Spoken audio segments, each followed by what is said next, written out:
तो आखिरी सफर पर निकलेंगी आज महारानी एलिजाबेथ। इस वक्त हम लगातार इस बड़ी कवरेज पर बने हुए हैं। महा कवरेज आप देख रहे हैं और तस्वीरें हम आपको सीधी दिखा रहे हैं। साथ ही खास मेहमानों का पैनल हमारे साथ लगातार बना हुआ है। दो और खास मेहमान अब हमारे साथ इस चर्चा में जुड़ गए हैं। आप देख सकते हैं कनाडा से वहां की पूर्व सांसद भारतीय मूल की रूबी ढल्ला, वो हमारे साथ मौजूद हैं और साथ ही स्टूडियो में मेरे साथ बीबीसी के पूर्व पत्रकार सतीश जेकब जी भी जुड़ गए। बहुत स्वागत आप दोनों का। सीधे पहले रूबी जी का रुख करते हैं और उनसे जानते हैं कि अंतिम सफर पर महारानी आज और ब्रिटेन पूरा गमजदा, गम में डूबा हुआ, हर आंख नम नजर आ रही है, हर होठों पर महारानी के लिए एक दुआ है। ये तस्वीर क्या बयां कर रही है, आपको क्या लगता है?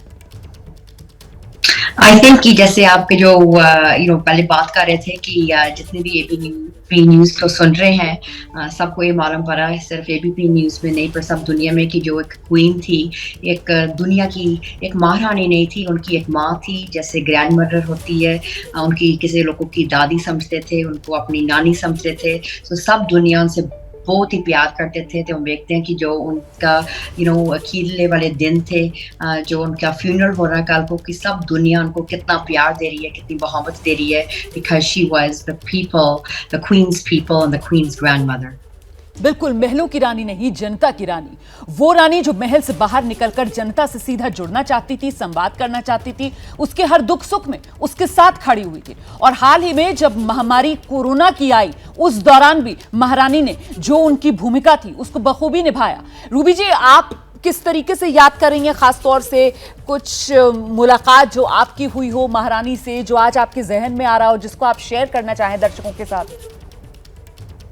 हमारे दो बहुत स्पेशल मोमेंट है। मुझे याद आता कि जब मैं पहले 2004 में जब एमपी बनी थी, उस टाइम में बहुत कम महिला थी अपने पॉलिटिक्स में, सिर्फ कनाडा में नहीं पर सब दुनिया में। तो मैं उनके पास जब भी टीवी में उनको देखती थी, मैं देखती थी कि एक लेडी होट के नाते में कितनी स्ट्रॉन्ग थी, उनकी इतनी स्ट्रेंथ थी, बहुत दम से मतलब काम करती थी। पर लेकिन उनका जो प्यार था लोगों के, एक जैसे आप बोल रहे हैं कि जनता की रानी थी, जनता की ग्रैंड मदर थी, एंड लोगों से बहुत प्यार करती थी। जो लोग थे उनसे बहुत प्यार करते थे।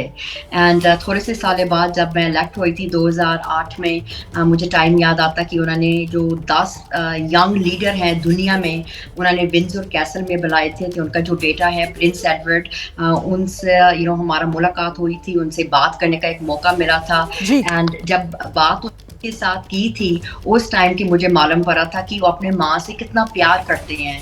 हम जितनी भी दुनिया में थे उनको देखते थे कि एक दुनिया की रानी है, दुनिया की क्वीन है। और उनका एक बेटे तो अपनी माँ बारे बताते थे कि वो अपनी माँ होने से तरफ की वो अपने बच्चियों से, अपने ग्रैंड किड से कितना प्यार करती है। And I think that was one of her greatest successes. So मैं उनको बहुत एडमायर करती थी।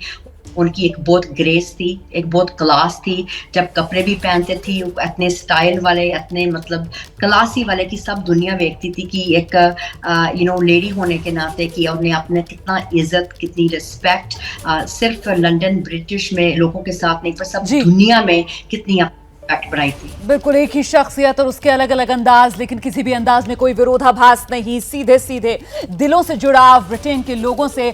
और मेरे साथ मेरे सहयोगी आशीष कुमार सिंह मौजूद है यहाँ स्टूडियो में। रूबी जी, वो आपसे अब सवाल करेंगे। आशीष प्लीज आइए। रूबी, मैं आपसे ये पूछना चाहता हूँ, ये जो पूरी दुनिया भर के इतने बड़े बड़े लीडर्स वहाँ पहुंचे लास्ट रिचुअल्स में, आपको क्या लगता है ये ब्रिटिश मोनार्की का माइट है या फिर उनकी अपनी पर्सनल उनका करिश्मा था? वो इतनी पसंदीदा थी, लोगों को इतना रिस्पेक्ट इंस्पायर करती थी कि ये सभी लोग वहाँ पहुंचे? जैसे आप की जो कॉली जो बोल रहे थे कि एक जो क्वीन थी, एक जनता की रानी थी, बहुत सारी दुनिया के लिए उनके लिए एक माँ थी, उनके लिए एक दादी कह लो, एक नानी कह लो, एक ग्रैंड मदर थी। एंड हमारे ख्याल में जितने भी वर्ल्ड लीडर्स पहुंचे हैं, एक मोनार्की के लिए नहीं पर मेरे ख्याल क्वीन के लिए पहुंचे हैं, बिकॉज जो क्वीन थी सब लोगों से दिल से प्यार करती थी। तो जो लोग थे उनको दिल के लिए प्यार करते थे, दिल से। तो हम देखते हैं कि जो लोग आम जनता जो है उनको क्वीन को जो मिलना भी चाहती है, कई लोग जो है 20 घंटे लाइन में वेट कर रहे हैं। जो डेविड बेकहम है, न्यूज में बात कर रहे थे, वो जो लाइन में खलोते थे 13 घंटे के लिए लाइन में खलोते हैं सिर्फ क्वीन को लास्ट दर्शन देने के लिए। सो हम देखते हैं कि कोई भी लाइन रात को दिन को ऐसे नहीं होगा, सब लोग बहुत बिजी है अपने काम में, पर लोग इसके लिए उसको एक रिस्पेक्ट देना चाहते थे कि जो क्वीन है उन्होंने सिर्फ अपनी एडल्ट लाइफ नहीं, पर उनका जो यूथ था उन्होंने अपनी सारी जो जिंदगी थी लोगों के लिए उन्होंने दे दी। सो मेरा ख्याल से जो लोग उनसे प्यार रूबी जी, बस एक respect सवाल दे रहे में, हैं। अगर आप मुझे सुन पा रही हैं, एक सवाल मैं आपसे जरूर पूछना चाहता हूं। पिछली दफा आपसे बात कर रहा था तो आपने जिक्र किया था कि अब जो है वो क्राउन पास ऑन हो चुका है, अब किंग चार्ल्स को ये जिम्मेदारी मिल गई है। आपने जिक्र किया था कि आप चाहती हैं, आप इंडियन ओरिजिन की हैं, कि उनको कंसिडर करना चाहिए कोहिनूर हीरा भारत को वापस देने के लिए। हाँ जी, ऐसे मैंने पहले भी बोला था, तो मैं अभी भी कह रही हूँ कि जो किंग चार्ल्स है, खास करके उनका इंडिया के साथ, इन जो लोगों के साथ एक बहुत नज़दीकी रिश्ता है। वो इंडिया में भी कितनी बारी आ चुके हैं, हमारे बुधवार में भी आ चुके हैं कितनी बारी इंडिया से।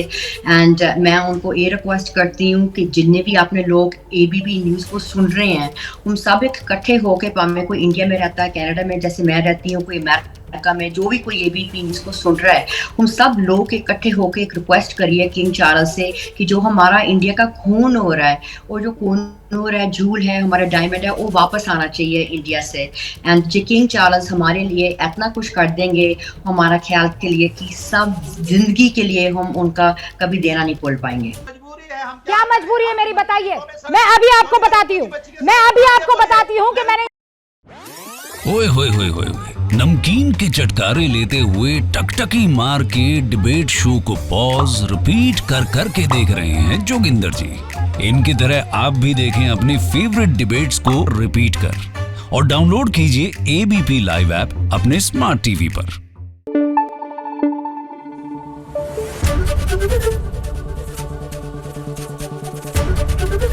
ABP न्यूज आपको रखे आगे।